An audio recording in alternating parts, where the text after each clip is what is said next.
Thank you, Mr. President. Distinguished heads of delegations, participants in this General Assembly, ladies and gentlemen.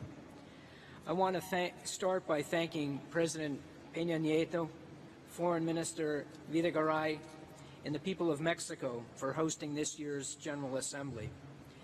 I also want to thank Secretary General Almagro for his leadership and for organizing this 47th General Assembly for the OAS.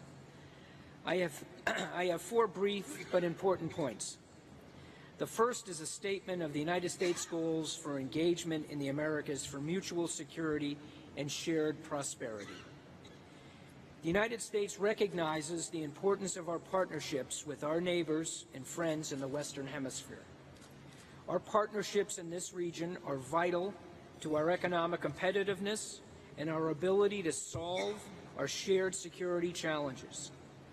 We're prepared to work with all nations to further this common agenda. Enduring prosperity and our common security require effective democratic institutions that respond to the needs of and deliver results for our populations. We all require strong institutions that help to provide economic and social opportunity and safeguard citizen security. We share many common goals in these areas, including working together to combat transnational crime of all kinds. No nation can flourish economically or strengthen its democratic institutions if people are afraid to open a business, attend school, visit a doctor, or congregate in a city square. The United States understands that by working together and recognizing shared responsibilities, we can address this challenge and others. Second, the United States strongly supports the role of the OAS and is committed to the success of its important work.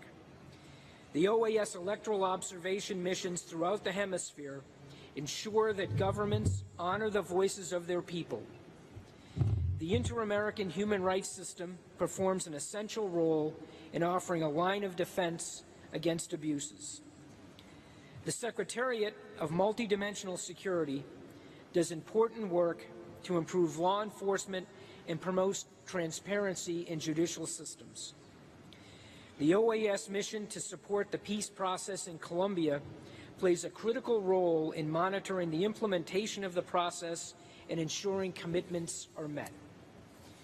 And we are proud to support the OAS mission against corruption in Honduras, and we hope that other nations will demonstrate this type of aggressive anti-corruption effort. The third issue is Venezuela.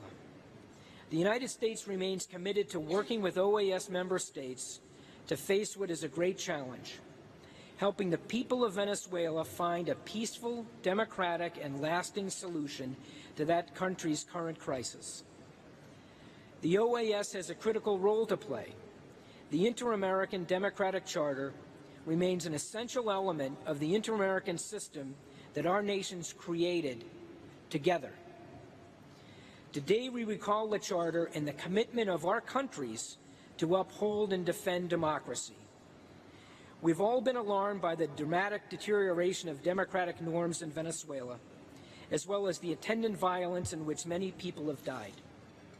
As neighbors and fellow citizens of the Americas, we can no longer stand by and watch this suffering. Nor can we ignore the denial of basic freedoms like freedom of assembly, freedom of expression, and political participation. The Inter-American Democratic Charter was designed for moments like this, and the responsibility falls to us to show the kind of leadership the people of our hemisphere deserve. The United States has joined with a growing number of courageous democracies in our region to urge the Venezuelan government to hold free elections, respect the independence of the National Assembly, release all political prisoners, and directly address the country's humanitarian crisis. We join with these partners in recognizing that the principle of non-intervention cannot be used to justify inaction or avoid responsibility. Yesterday's discussion highlighted the growing alarm among Venezuela's neighbors. The United States joins with many allies in condemning efforts to undermine Venezuela's constitution by convoking a constituent assembly absent a popular referendum required by Venezuela's own constitution. Our common goal remains to help the people of Venezuela return to peace and prosperity with a full restoration of the rule of law and respect for freedom, political expression, and participation.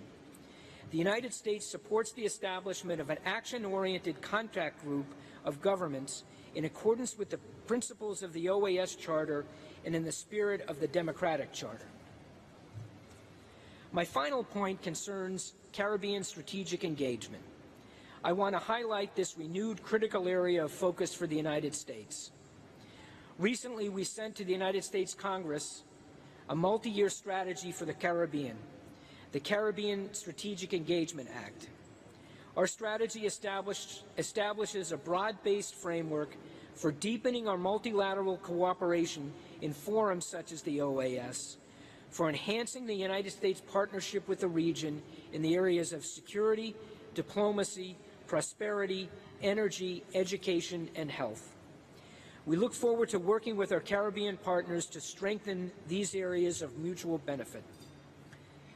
I conclude with a statement of appreciation for the important role of the OAS and the leadership and courage of Secretary General Almagro, as well as Mexico and other key partners in the face of our common challenges.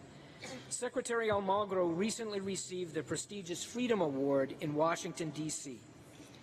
He noted at that time that while the OAS is an organization of states, the organization's founding and its framing documents were signed in the name of our peoples. It is in that spirit that we must act today. Thank you.